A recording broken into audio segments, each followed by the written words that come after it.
Welcome to the Your Business on Purpose podcast, the ultimate resource for women business owners looking to confidently navigate their entrepreneurial journey while upholding their principles.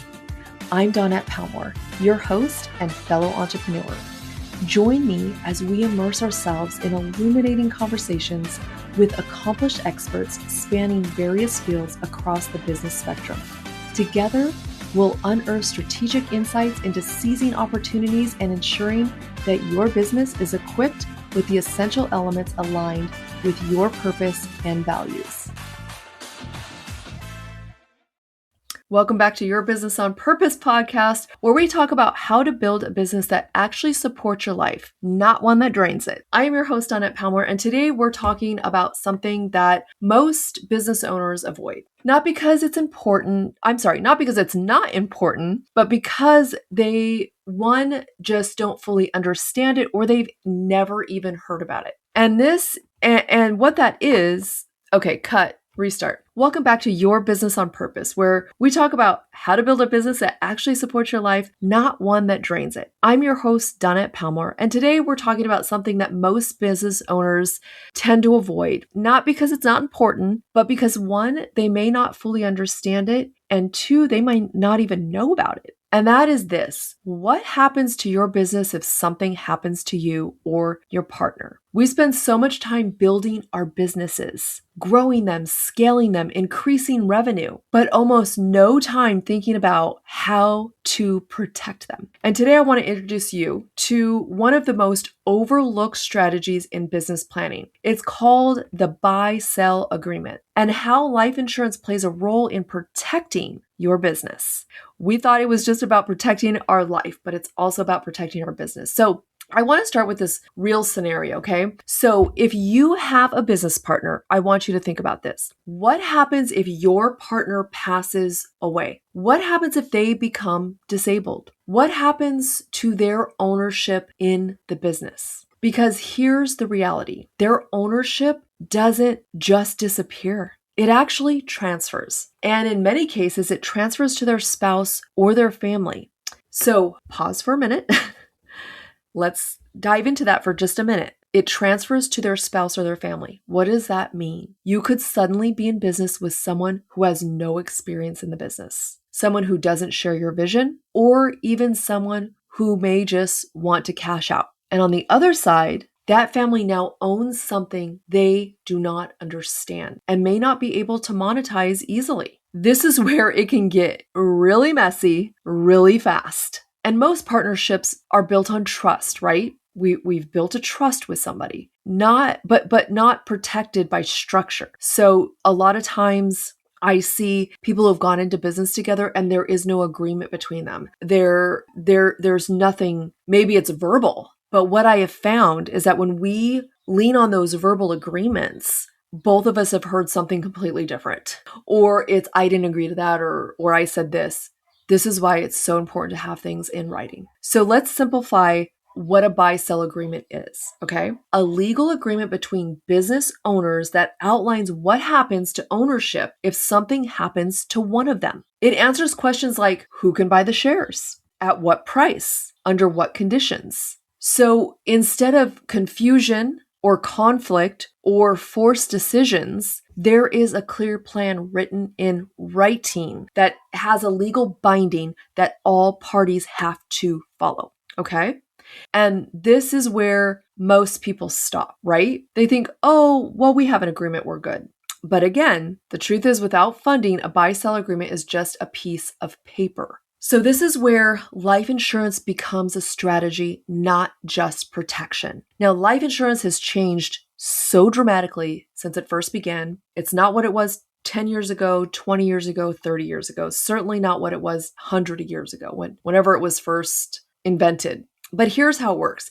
Each owner has a life insurance policy in place, okay? If one owner passes away, that policy pays out. And that payout is used to buy the ownership shares from the deceased owner's family. What does that mean, you ask? The family gets paid fairly, the remaining owner keeps control of the business, and the business continues. I don't want to say without disruption, because if you've lost your business partner, that's going to create some disruption. But without all this extra chaos that could be happening, and that you could be going into business with people that have no idea what's going on or how to run a business or what it's even going on, right? So it really continues the business with the least amount of disruption when something like that happens. And that's the goal. That's the whole goal. Insurance isn't just about protection. It's about continuing, right? Now, there are many different ways that this can be set up. And we don't have to get lost in the complexity of all of it right now, not on a podcast, right? But what I do want you to know, I want to give you some education so that you can go back to your insurance person and you have some things to talk about, some questions to ask. So let me tell you what your options are. There is something called a cross purchase. This is where each owner owns a policy on the other. There's something called an entity purchase. This is where the business owns the policy. So you're thinking, okay, well, what do I get? What's going on here? And it really depends on the structure of your business, the number of owners, and what your long-term goals are. Just like any life insurance product, it's not a one size fits all. And if anybody tells you that, you need to find a different insurance agent, because it's nothing with insurance is a one size fits all. There's too many variables, too many things. We will leave it at that. So let's now maybe dive into a little bit of timing, right? Because as human beings, we tend to wait too long. What happens when we wait too long? Well, many things can happen. The business partner can pass away. They can become disabled. They can, things cost more. Like, there is so much things that can happen. So the best time to buy it is yesterday. The next best time is now.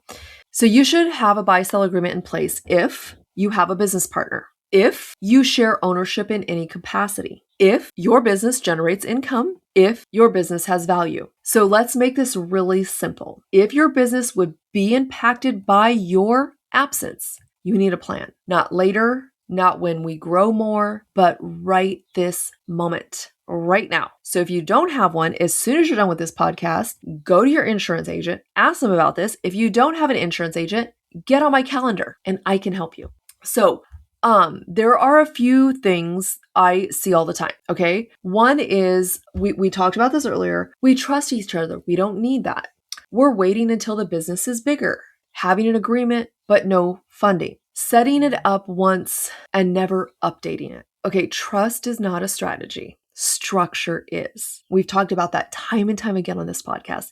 Everything needs structure. It needs foundation, right? You build the foundation, but if you build no structure, it's still going to cave in when you put the roof on. So foundation and proper building of structure so that it doesn't all come caving down on us. So as a fractional CFO, I don't just look at how you make money, how my clients make money. I'm looking at how they can protect what they've built. Because our business is not just about income, right? Our business is an asset. Our business is a system, and it's a source of stability for our families.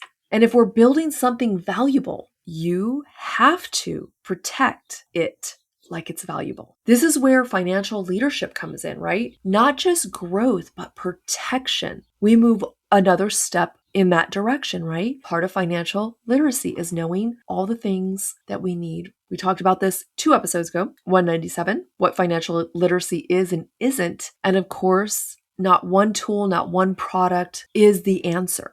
There's many things that we need to do. And of course, as we've been saying, this is one of them, protecting, making sure we're protected, because it's not just about us, it's also about the people we love. So I want to connect this back. What we've been talking about. Insurance protects your money. Investments grow your money, but financial literacy is what allows us to manage our money in the first place. That's how all of this works together, right? We make the money, we protect the money, we grow the money. Financial literacy is more than just one of those. It's everything combined. And if anybody tells you different, you should probably talk to somebody else.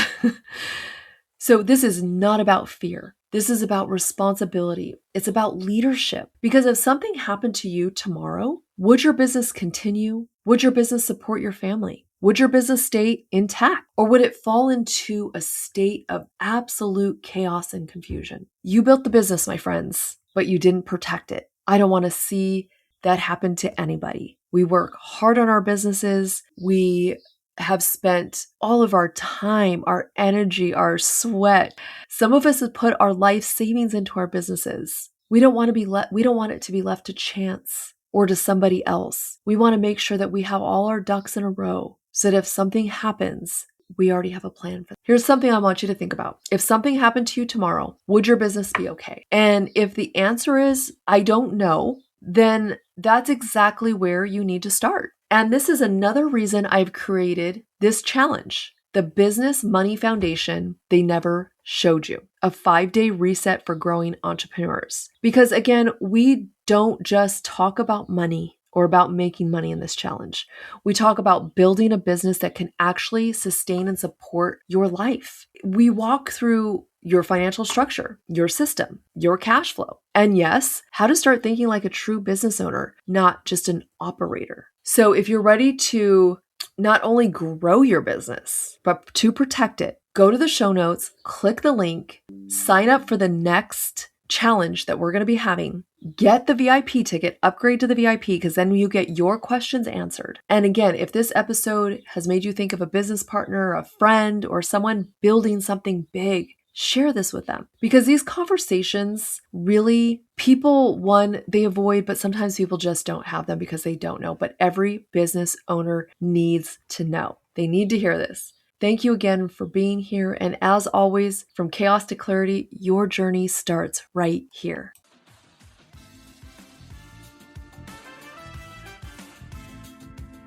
This podcast is dedicated to you and all the incredible women out there breaking chains, pushing through, and striving to make it all work.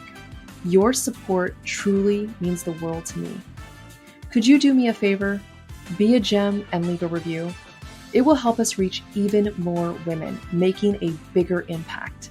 Your feedback is invaluable, and I would genuinely appreciate it. Don't forget to hit that like button and subscribe, ensuring you never miss an episode. Until next week, live a purposeful life in both your business and your finances.